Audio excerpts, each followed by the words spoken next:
Hey Slingers, welcome to another week of the Word Slinger podcast, and we're going to ask the question today, delicate question, do your Facebook ads suck? We're going to talk about that and more with Mal Cooper. Hang around. Hey, how you doing on money? I know it's a touchy subject, but I got something that may help you out. See, I'm using an app called ACORNS, and it helps me manage some investing, put some money back, get a little interest. It's kind of nice to watch my money grow. So I want to share that with you. Go to kevintumlinson.com/acorns and you'll get some free money. See you there. It's the Word Slinger Podcast, where story matters. Build your brand, write your book, redefine who you are. It's all about the story here. What's yours?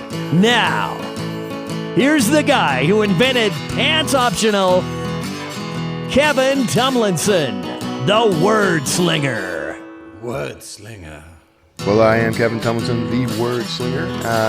First, I want to say thank you for coming back around after I've been gone for like the past 3 or 4 weeks.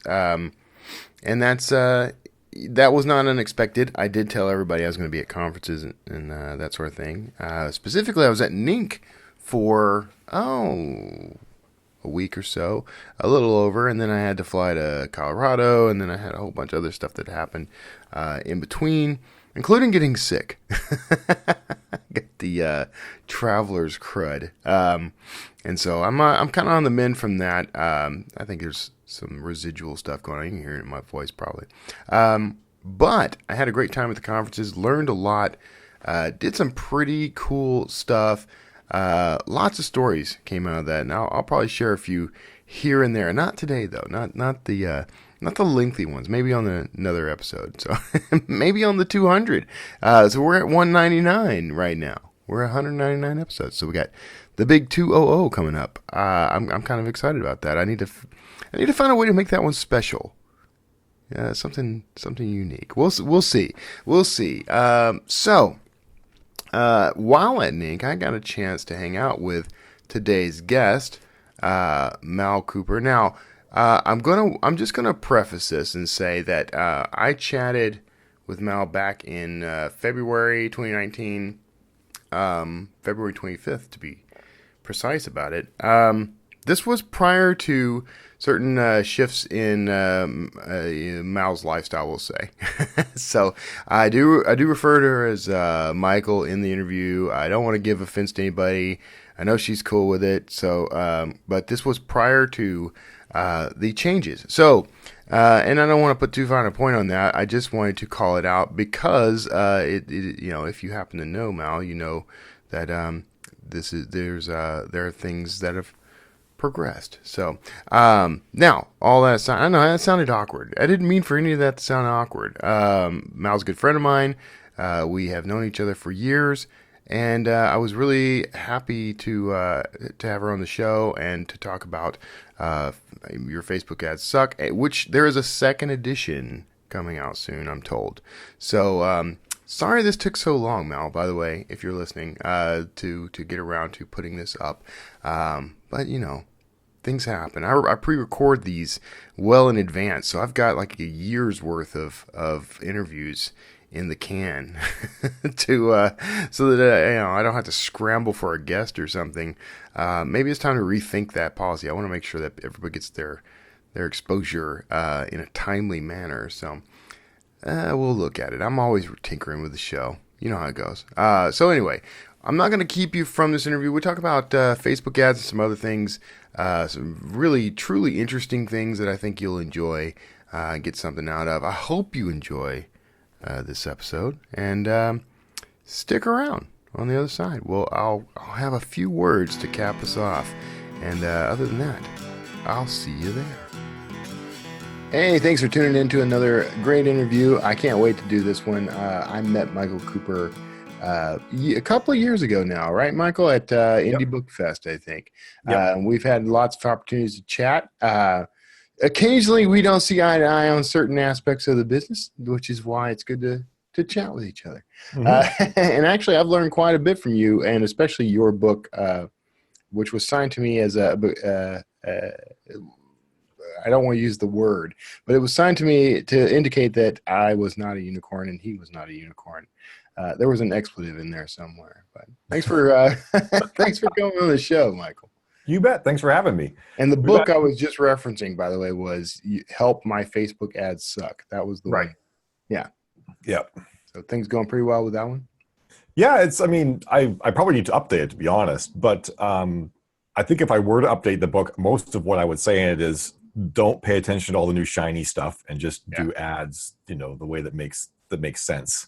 Yeah. Facebook's got so much stuff right now. They're trying to promote, ways to turn images into video and all sorts of things like that. And my advice that I would probably update the book with is ignore all of that until you're really good at running regular image ads and then start experimenting with more fancy. I think that's good advice. And, Facebook's little ad crew, they harass you over it. I don't know if you've gotten the sales pitches and the sales calls, and I did like a 30-minute walkthrough. The guy was trying to convince me to start using more video, and I'm like, I'm all for video, but it takes more time to produce. So, well, and if you make a mistake, it's an expensive mistake. Exactly. Like if you make a video ad that just does nothing, you might have dropped a couple $100s on that, and you get nothing out of it. Whereas image ads, you can pay $1 a picture. Right. So I think we're putting the cart in front of the horse right now, because I want to talk to you about sort of how you got into the business, what you're doing. Why don't you tell me a little bit about your because you write under MD Cooper, right? That's at least one pen name. Do you have other pen names? Nope, that's it. That's all I do. That's all you do all day, in and out. So tell me how you got into the business, man. So I mean, I've like a lot of folks, I've been writing since I was a kid. For me, it started when I finished Lord of the Rings and I didn't want the story to stop. So I started writing my own stuff. I started playing around with maps and whatnot. And for me, maps and setting are where I get a lot of my ideas. So I started like copying the Lord of the Rings maps out of the books and drawing my own. And I started making my own maps, and I started thinking about who would live in these places and what they would do. And that's where the story started coming from. In fact, there's a map up on my wall that you can kind of see behind me. I did that when I was 19 years old. And I still have it. It's just one of the maps I love. It's massive. It's probably got, I want to say it's probably got about 400 or 500 cities and names and nations and all sorts of stuff all over it. And someday that's a fantasy world. Someday I'm going to write that story. But I was going to ask you if that was one you were already writing in, but you haven't written anything in that yet. I haven't yet, no. But that one I will. It's I wrote about one book when I was like 21, and of course I didn't know what I was doing back then, so it's kind of garbage. So I'd have to throw it out and start over. But it's like anything, a lot of practice makes perfect. And I'm pretty sure that the thing that changed me over science fiction was watching Firefly. Mm-hmm. And I realized that you could take science fiction and you could have a lot of fun with it. Right. Yeah. Hey, brown coat for life here, man. That's right. So that's what got me going is that. And I put out self-published my first book in 2012. Yep. And between 2012 and June of 2016, I put out 3 books. And since November of 2016, I've put out an additional 70 books. Wow. That is prolific, man. People say I'm prolific. You've run laps around me now. Well, I'm one of those people that when I decide to do something, I just sort of throw myself into all in. Yeah. What was your career prior to writing? I was a software developer. Okay. And then eventually I moved into management, and I was actually a CTO and a CIO of a couple of different companies. Yeah. Yeah. So you're driven, and you understand the whole entrepreneurial mindset. Oh yeah. Yeah, I've worked in startups and entrepreneurial businesses almost my entire life, so I'm used to that thing where like you wear lots of hats and you do whatever you have to do to make you just succeed. Because my belief is no one else is going to succeed for you. So if you want to do great things, you just got to buckle down and do them. Yeah. So what did you bring into your author business from that world that's been very useful? Because you are doing this full time. Yep. Yeah, I've been doing this full time now since January 1st, 2017. Okay. I think like for me, a lot of it was I was one of those software developers that possessed the unknown and rare skill where I could talk to clients, salespeople, and other software developers. Right. Which is pretty rare, and usually what caused me to end up in management, even though I kind of hated being in management. Right. but I feel like I have a fairly good ability to take a technical issue or something that's got a lot of specific technical detail to it and make it interesting to anybody. Mm-hmm. And I was able to do that in my career. In fact, when we would do conferences, I was like the number one booth babe. I was Right. like the one that would always be in the booth. Like if we were doing a conference that had like a conference floor, if it was like 3 days, I would be in the booth the whole time for the whole 3 days talking to people. And I think that same skill to be able to talk about technical things and make it into a fun story and interesting for whoever I'm speaking to came out really well with writing science fiction. Right. Because I write hard science fiction, which is very much about the science and getting the details right. But I also do it in a way where I tell a really fun story. Yeah. And I almost consider myself to be almost like an evangelist of hard science, where it's like I'm going to tell you this story where everything actually obeys the laws of physics or extrapolates on the known laws of physics, but then there's a fun yarn as well, and is a bit like Firefly, and that it's a fun space shoot 'em up story, but also doesn't make anybody cringe when they hear about certain aspects of the science that are in it. Right. And you've been pretty successful at this so far. I've done all right, yeah. Which is not a question; it's more a statement. But you have been pretty successful at this, have you not? I've done all right, yeah. I'm going wide now, which I'm guessing your audience knows what that means. So my rank on Amazon now. Yeah, I should imagine. So probably for about 2 years, I was in the top 50 science fiction authors on Amazon. I've gone down a bit now because I'm going wide, so I don't get the KU borrows boosting me up as much as I used to. So now I'm like around 53 or so. But I figure that's pretty. And the fact I'm going wide, and financially, I'm doing just as well as I did before. I consider that to be pretty good too. Yeah, that is good. All my sci-fi and fantasy books are wide. They do okay, but not great. Mm-hmm. Because the thriller series is kind of new, I've been running in KU to kind of build it up. So I'm going to be taking those wide once I hit around 12 books. Right. So I'm very keen to hear your strategy on how you're making this transition and how you're making it successfully. Well, I think one of the things that I found is really interesting. So I took my first series wide. I think it was January of 20. Yeah, it was actually just January 2018 that I did. I took a series wide called Rika.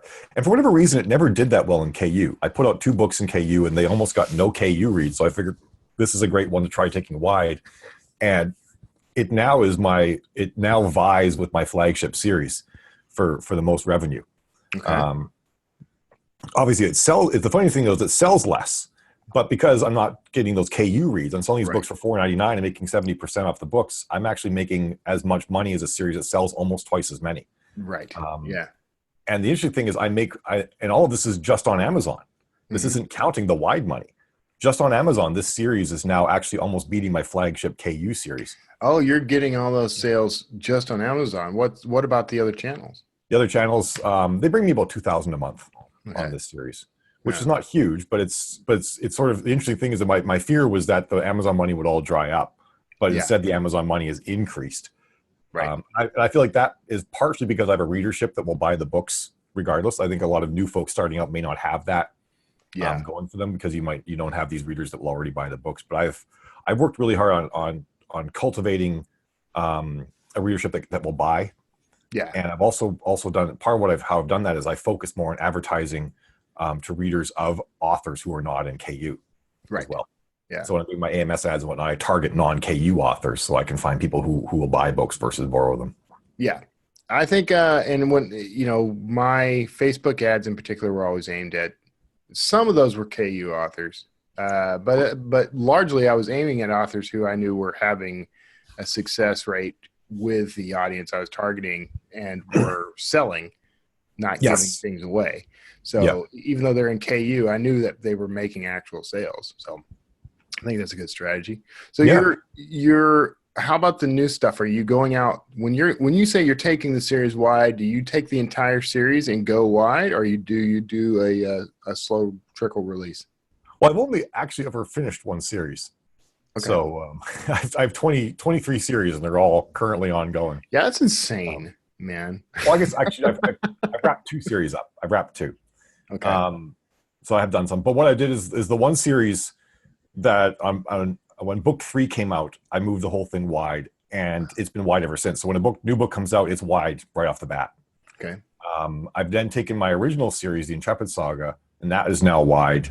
I'm taking one of the prequel series wide, and then this year I'm launching 2 more series, brand new series, and they're going to launch wide. They're not going to be in KU ever. Okay. And one of them actually is going to be a Kobo exclusive initially as well. Really? Yeah. And do you get a lot of traction on Kobo? I do as well on Kobo as I do on all the other wide retailers combined. Oh, well, that's been impressive. Yeah. For most people, and me included, it's always Apple. Apple's my number 3. I do better on Barnes and Noble than Apple, and I advertise to Apple, and I still don't do as well. I don't run any ads for Barnes and Noble, and they outsell Apple for me.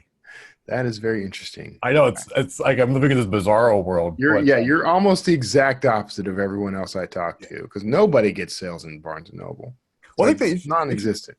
I know I didn't understand either. I'm like pumping money into ads on Apple. I'm like, okay, I'm barely breaking even is kind of what I worked out. And read through eventually it'll be all right. But Barnes and Noble was actually starting to beat Apple month over month and running 0 ads. Yeah. So I actually killed my ads for Apple. Yeah. Like, that's interesting. Yeah, I don't do any advertising to push anything to Apple, of course. I told you before we started, I kind of curtailed all my ads while I do a kind of baseline and figure everything out. But, I was getting a lot of Apple promotions, and then I actually had hit number 1 in sci-fi on Apple for a brief time. And then that led exactly nowhere, because they're the way their promotion system works. It's like, big deal. That's never happened. No one even knows anymore. Yep, exactly. I find I run ads for Kobo both in the UK and Canada is where I run my Kobo ads. Okay. They're both just at $5 a day ads. But I've had that's smart though, because that's their biggest targets. Like they're not big in the US. So you run ads for Kobo US and nothing will happen. Right. But yeah, in Canada, I've had 2 to 3 books in the top 10 for sci-fi in Kobo Canada now for a year and a half.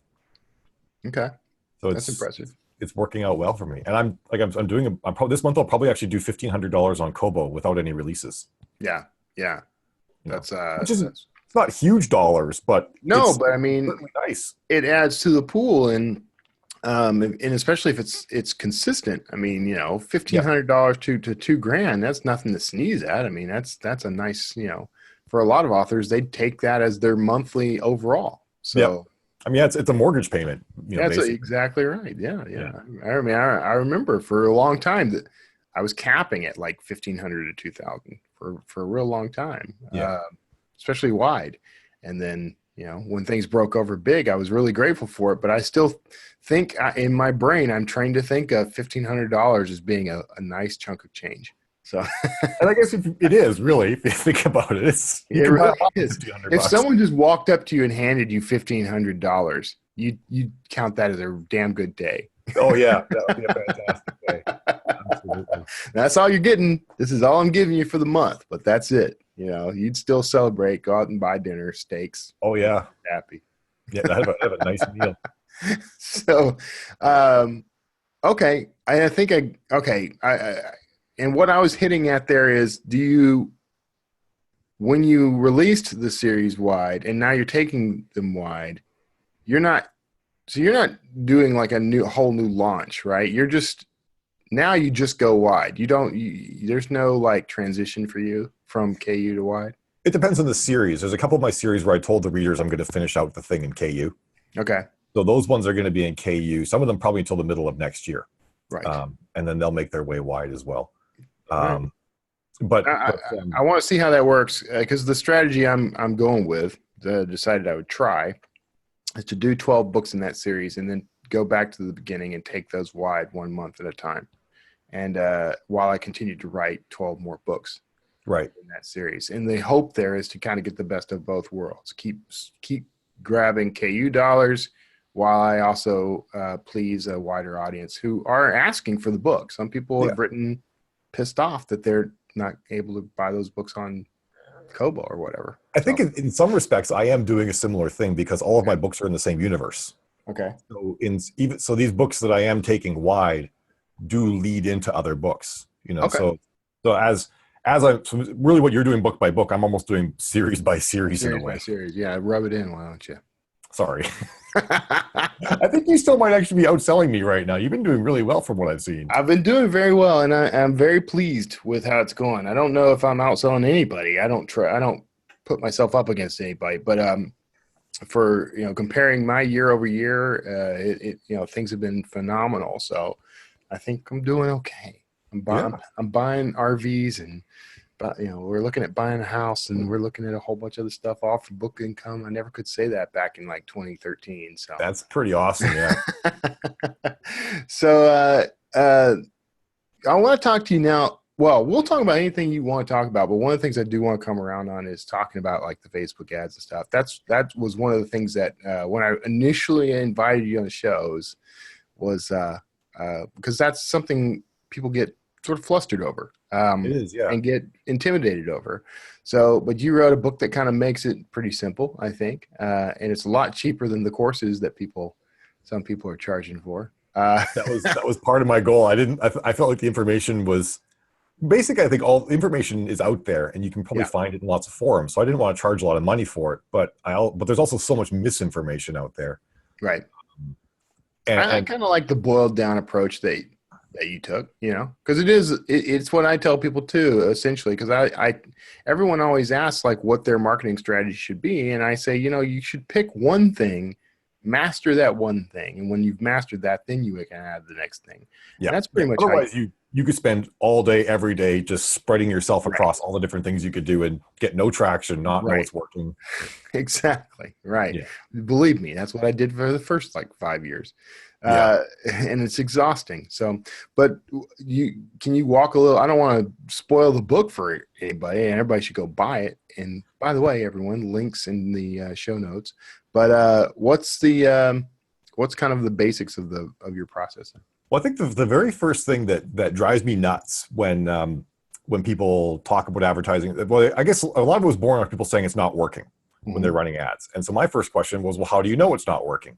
Right. And a lot of times you're just like, well, I'm not a millionaire the next day, Right.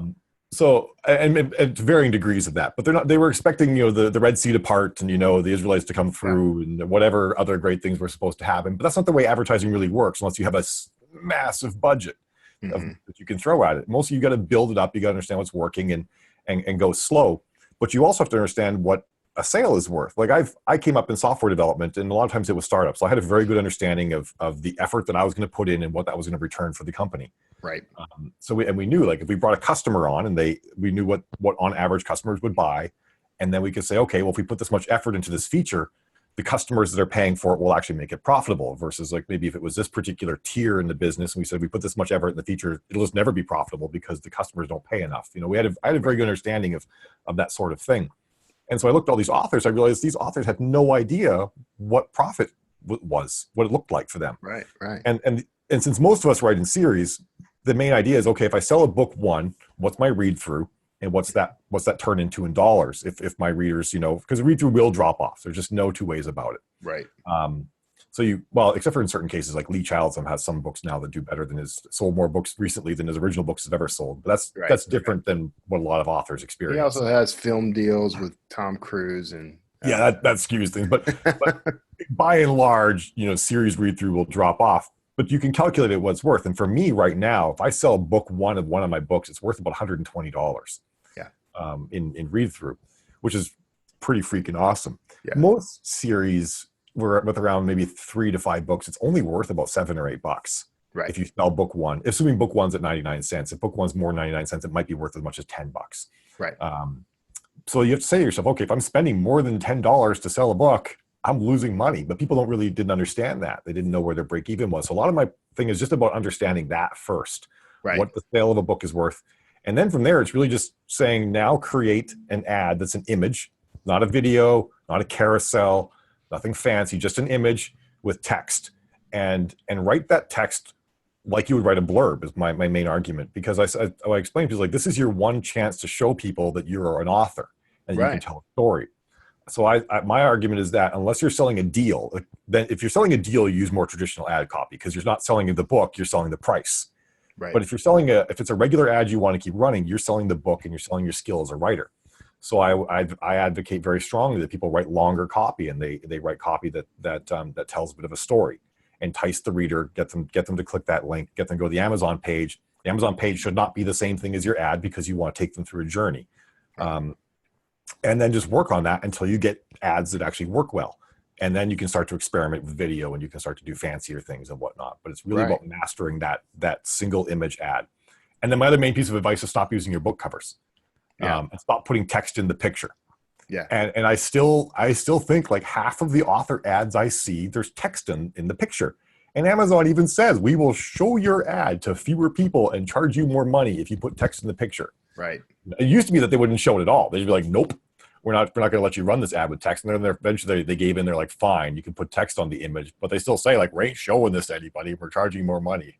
Yeah. And all these authors keep doing it. If I could do one thing, it would just be to convince all authors just to put pictures up and stop putting text on the picture. That's what the words above and below are for. Yeah. You've got all these spots where you get, because in traditional advertising, like say in a newspaper or magazine, there's no image and text section. It's all part of the image. But on Facebook, you've got specific places to put the text. So put your text there.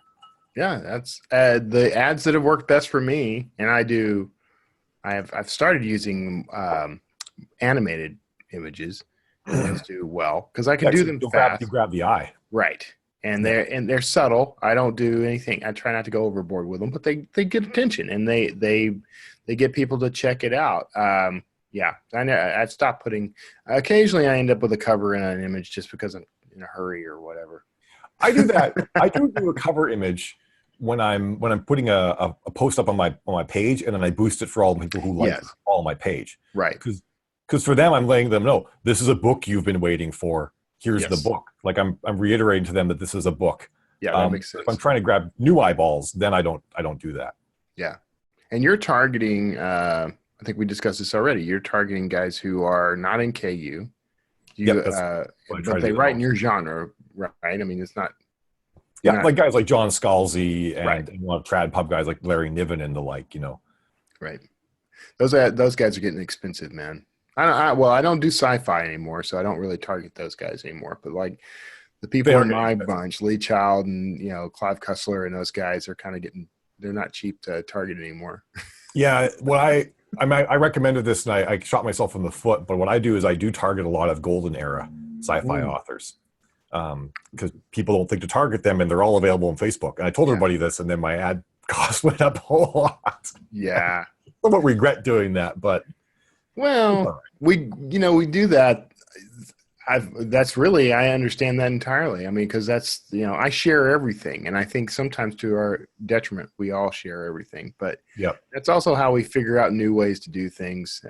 And eventually it's not going to be a secret forever anyway. We already know this. That's right. Yeah. Somebody's going to figure it out. There aren't a whole lot of golden era archaeological thriller writers. I've got Clive Cussler. Yeah. Basically Clive Cussler. That's pretty much it. And no one's out searching for the authors that I actually think would be the perfect targets, which are the pulp fiction era guys. Right. No one's searching for those. And I that's too bad, because I think that would be perfect, but it doesn't work because I think it's perfect. It works because this is what people are looking for. That is a really important thing, is that a lot of times you'll spend hours building the perfect ad and the perfect audience and whatnot, and you'll think this is going to be the one that's just going to nail it. It's going to be people are going to see this ad, they're going to love it, they're going to convert, and it does nothing. Yeah. And then some crummy one you threw up, in like 5 minutes ends up being amazing. Yeah. And that's so much of it too. It's not always it's very hard to predict what people are going to like. That's true. Which is why you just have to do a lot of it. So I wanted to ask you, because I remember there was a time in Mark Dawson's whole course where he actually was not fond of the promoted posts, boosted posts. How do you feel about that, about the boosted posts versus ads? I generally recommend against boosted posts. Although the reasoning for doing so is diminished. It used to be that you couldn't put a button on the boosted posts. Now you can. And now you can. And I should double check this, but I'm pretty sure that on a boosted post, though, if you click the image, it just enlarges the image. Okay. It doesn't actually take you to the destination. And I think that's still the main argument against using a boosted post. Whereas you do a regular ad, they click the image, they go where you want them to go. Whereas a boosted post, it just makes the image bigger, and then you pay for that. Because on boosted posts, you pay for interactions. So you're paying for them clicking the image and just getting a bigger version of the image. That's a very good point. Yeah, and I think that's still the main reason why I don't run them. But I get lazy sometimes when I just do sales and announcements and whatnot. I just put a post up and I boost it. Because in many cases, for those people, it's an awareness situation. Right. You know, I just want them to know the new book's out, and if they want it, they're going to go get it. You know, because so what if that image is actually coming in from the preview of a landing page you're promoting? I think that is the scenario where it will, like, if you don't put an image in specifically, you just put a link in and then it auto populates it. Then I believe that that will take them right to it. Okay. But if you specifically have put in an image, then it doesn't take them there. Yeah, that is a frustration that I've had with Facebook in general. Is that a lot of posts that I put up, I'd rather your click go to a page, even if I'm not promoting it. Like sometimes I'm just sharing the image because the preview didn't pull that image. Right. So it's very frustrating to try to share something and then, you know. On the downside, though, is if you do the thing where it pulls in the preview, Facebook shows those to less people. Okay. I wonder So why. that's the thing. Like, we put an Amazon link, it's got the book and then the blurb and whatnot. It'll show those to fewer people than it shows just a straight image to. It's interesting. Why do you think that is? I mean, I've only done this anecdotally. I've done some tests where I did some side-by-side comparisons of different things, and I found that the straight-up images got shown to more people. I'm guessing it's just part of their logic that they think people like images more than previews. All right. It goes against, like 100 years of advertising knowledge. But well, Facebook's thing is that Facebook doesn't want posts to look like ads. Yeah. Because right now they've hit ad saturation, and they have to make it so as much of the advertising content looks like regular posts as possible. Right. And I think I think that possibly incorrectly drives too much of the way they do things. Yeah, I think you're right. I think if you want, I think that in many cases showing some right up front that you're advertising a book is a good idea. But on Facebook, if you show a picture of a book, they'll show it to fewer people, so you can't show a book. Right. Whereas other advertising mediums, I would absolutely show a cover of the book cover. But on Facebook, it hurts you because of just the way they price and show the content.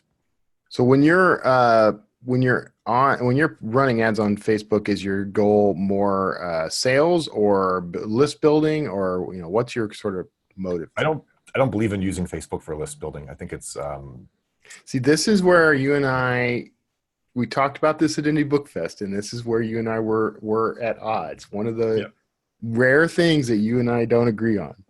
Well, I got my reasons. It just comes down to cost per lead. Yeah. When you're probably going to spend about 15 cents to 30 cents per email address if you're using Facebook ads to get email addresses. And when I do multi-author promotions, or I work with groups like Sci-Fi Bridge or whatnot, I'm paying 1 to 2 cents per email address.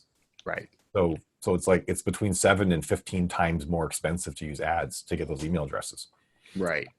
But then we're not going to go into that. You can make an argument that the email addresses are less valuable because they're shared with more people and whatnot. Yeah, and my whole goal in list building is always to it really comes back to that and I forget how you defined it, but how much is that reader worth, like over lifetime, and I feel like I can qualify leads better with Facebook ads that are meant to get them on a list rather than sell to them directly.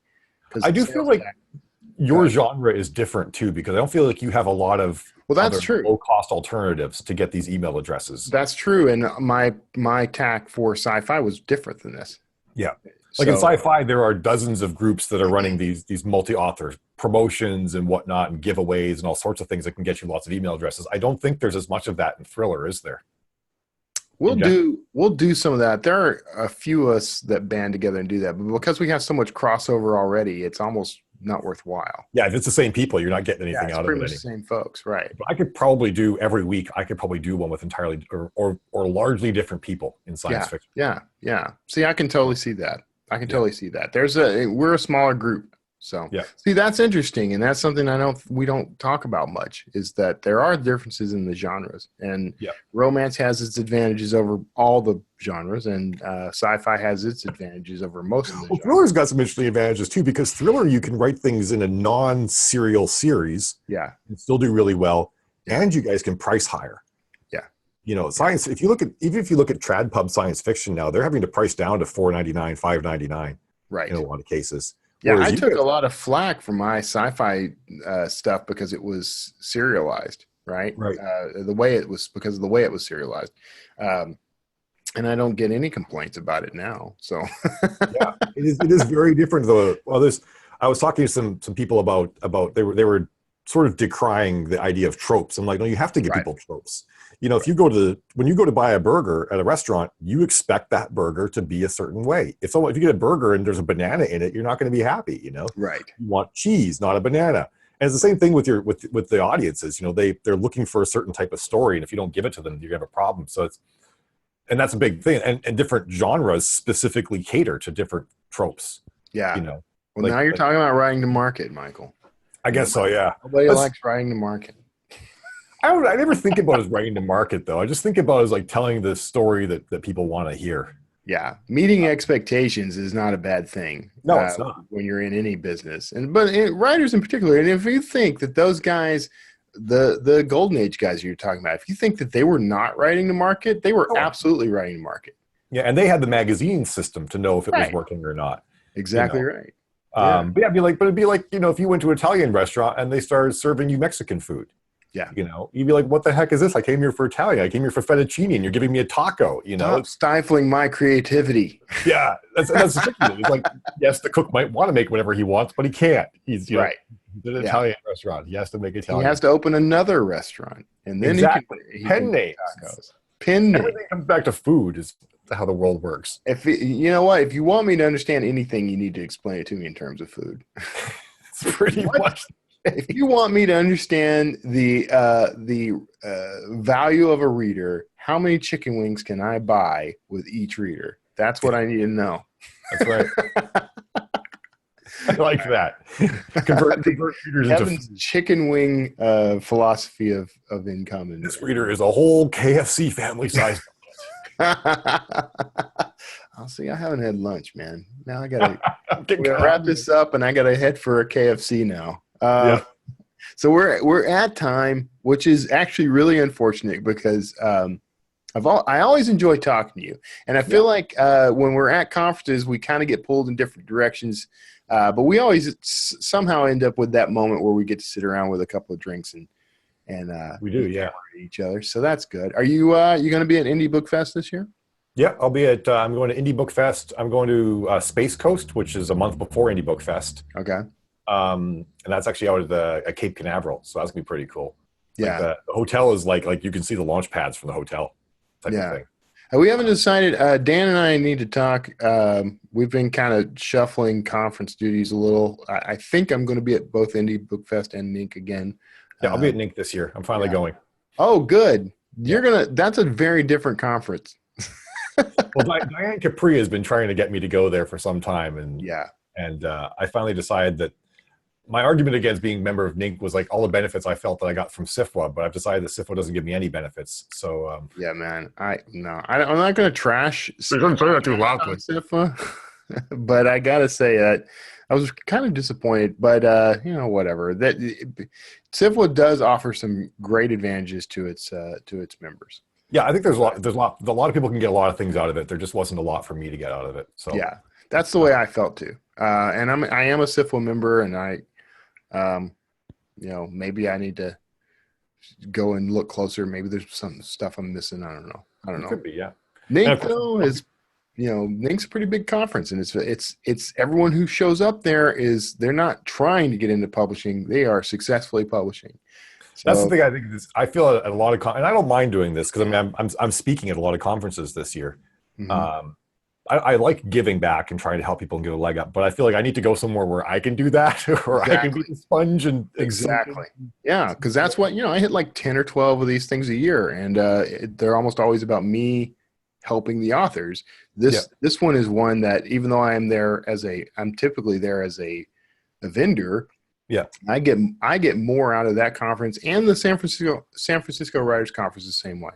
Oh, cool. I feel like that's a good one too. So if you're looking for another one to add, it skews very traditional, and it does have its sort of entry level folks looking for agents and that sort of thing. Mm-hmm. The tracks there have been really good. I'm doing the New England Speculative Fiction Writers Conference in April as well. Okay. That's in Portland, Maine. And then I'm also doing one called Inkers Con in Dallas at the beginning of May. In Dallas. I should try to go to that. I forget who runs it now. It's actually a fairly big group of romance authors that run it, and they actually invited me to come and talk about ads and stuff. Oh, excellent. Yeah. All right. So it'll be like completely out of my. I'll be like the only science fiction author in the entire place. But maybe, but it's getting to where there's not as much of a distinction anymore, because there's romance writers they're starting to own other genres. They are, yeah. Well, I'm actually working on a sci-fi romance book right now, so I'm trying to go the other way. I just recently, I'm not going to reveal who it was. I just recently interviewed a romance thriller writer, and I'm like, if you guys take over these genres, like none of the rest of us are going to have any hope. Yeah, we're not. Well, I feel like science fiction is one that's hard to, like, at least the hard military science fiction is a lot harder to break into because you have to know all of the actual real world rules behind these things. Yeah. You want to write military science fiction, you start having Marines call the staff sergeant staff, you're going to run into a problem. Yeah. He has to be staff sergeant. If it's Army, he can be staff, but if they're Marines, he has to be staff sergeant. There's like all these little tiny rules that are everywhere. Yeah, these are things that you really need to know this stuff. Yeah. And for the type of science fiction I write, if you don't know the maximum effective length range of a laser beam in space, you'll have problems because it's not infinite. The beam will break apart and you lose beam cohesion. So at a certain range, it doesn't do damage anymore. Yeah, I mean, thrillers we have that. I mean, people get on me if I get a fact of history wrong. That's true. Yeah, I put the wrong type of grass in Central America near the site of the tomb that I explored in Mayan tomb. That type of grass grows much further south. I know this now. There you go. You're right. There is stuff like that everywhere. I do feel like certain genres, and maybe not. And actually, I've talked to some thriller authors, and they're like, I had to learn how quickly a body decomposes under these specific conditions and stuff like that. See, that's the stuff that makes this fun for me. Learning this stuff is probably half the reason I started writing in the first place. So when I was doing software, I think this is the same sort of idea. Is like we always talked about, like in software, there's really no way to stop someone else from copying you in this day and age. You can't patent software very well. Right. If you were to patent software, by the time it's patented, it's obsolete. Right. So you always have to worry that someone else is going to eat your lunch. Right. And what I would always argue is that the only thing you can do to stay ahead is quality.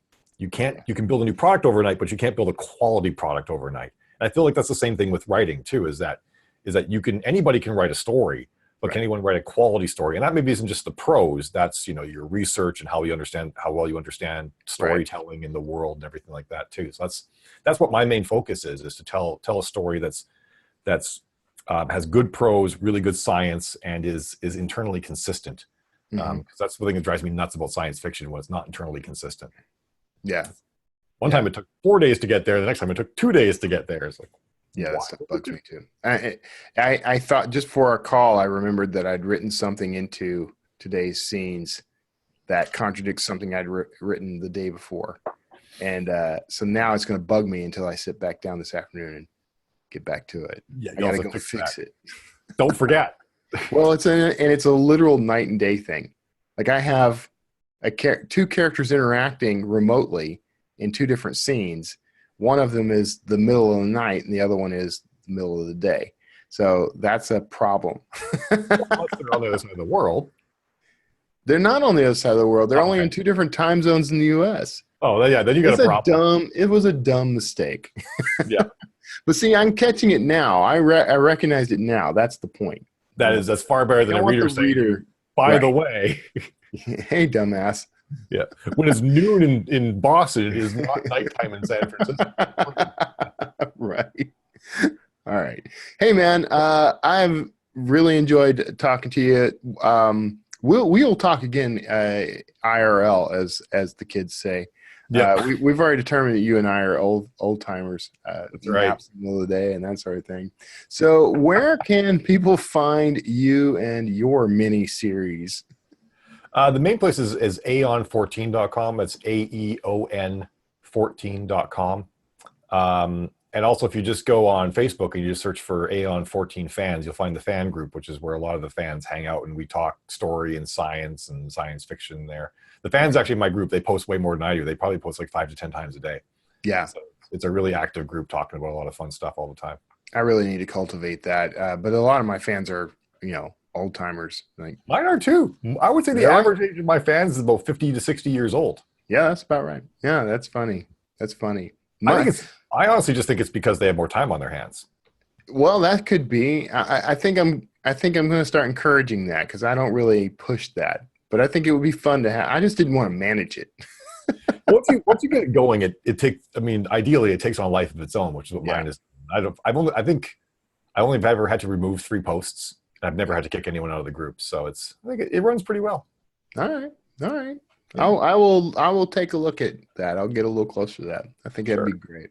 All right. So everybody else, thank you for sticking around. I hope you enjoyed this interview, and we're sure to have some stuff going on after this. So stick around for that. Right now, you're probably hearing the groovy theme music. You may dance in place at will, and we'll see you on the other side. Ciao. Well, I hope you enjoyed that interview with Mal Cooper, and I hope you got something useful to help in your Facebook ad campaigns and the way you're marketing your books. Marketing our work it's the number one question. Whenever I do webinars and Ask Me Anythings, and when I talk at conferences, that's the thing on everybody's mind. How do I market the work? Meaning, how do I find readers to buy this stuff? You put your heart and soul into these books, and it's challenging to find a way to get readers to discover it. I have a lot of theories on ways that can enhance that and make it a little easier, but nobody so far, no one in my circles at least, has come up with any kind of magic formula that makes it happen just on demand every time. But there's a lot of really cool and interesting things going on with ad platforms right now. Facebook is one. Amazon's Amazon Marketing Services, or whatever they're calling it now, it's still referred to, I think, as AMS. That is another way that you can reach readers directly on the Amazon platform. Something that I've been playing around with a lot lately is BookBub ads. I talked with David Cochran and Ernest Dempsey, Wallet and Ink, and they really convinced me to dive in. And some of you may know, I actually have avoided, I think I even mentioned this in the interview, I have avoided advertising for quite some time, mostly just trying to figure out the organic side of how to promote my business. How do I get readers to just naturally discover the work? That's always been very important to me, and because I want to be able to answer that question for people who have no advertising budgets. If you don't have money, you can't pay for ads. So I wanted to be able to talk to people on that level. I think I've, found some tricks to do that, mostly in the form of content marketing. Building up your mailing list is paramount. These are things you've probably heard. You've heard this stuff before. So I'm not going to go into too much detail about it just yet. But I have talked about it in past episodes. I'll talk about it in future episodes.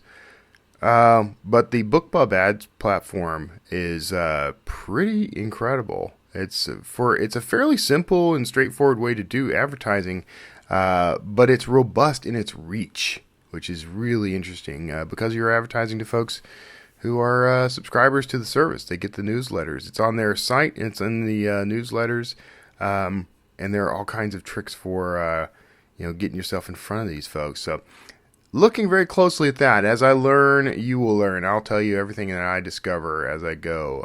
So just give me some time. And I know there's always some impatience, but I do recommend reading David Cochran's BookBub ads book. What is the title? The exact title here. I'm looking on my phone now so that I can give you an exact title. It is BookBub Ads Expert by David Guckran. And yeah, definitely check that out. I'm learning a lot from that. You can also learn a lot from his blog.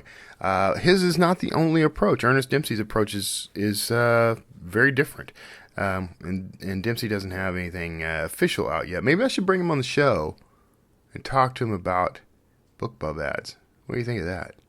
It'd be fun to have Ernie back on the show. So I'm going to do that. I'm going to reach out to him right after this.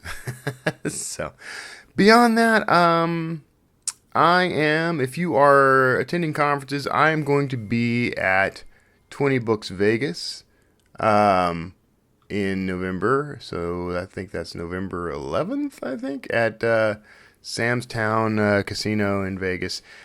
Great conference. I'm going to be talking about bootstrapping your author career, which you've heard me talk about on this show in the past. In fact, that's why I'm talking about it.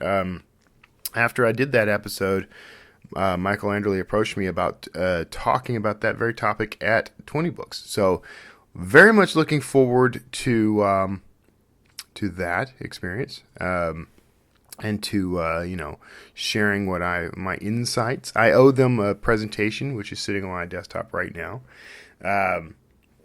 What can I say? I do like 100 presentations a year now. Sometimes I like to relax a little. But anyway, I'm gonna get that finished up probably today, get it to them. If you're gonna be at that conference, definitely come in, check out the panel. I will also I think that's pretty much my last conference for the year, I think. I'll still be traveling some. Got some interesting stuff coming up. I've talked to you guys about us getting on the road full time.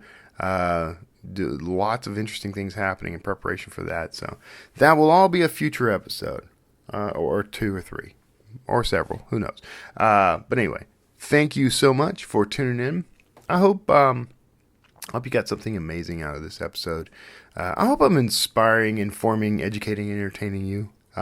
Those are my 4 pillars, the 4 mission pillars of my business here. I hope you're getting that kind of blessing out of the show. I know there's been a gap. There will be gaps in this time of year, especially conferences and holidays.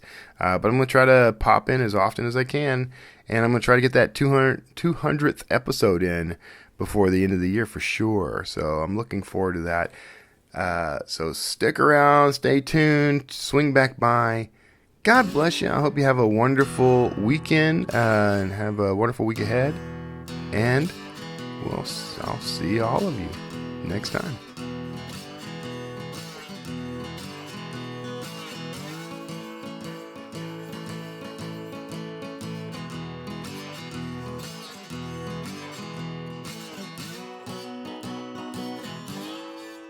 Word slinger.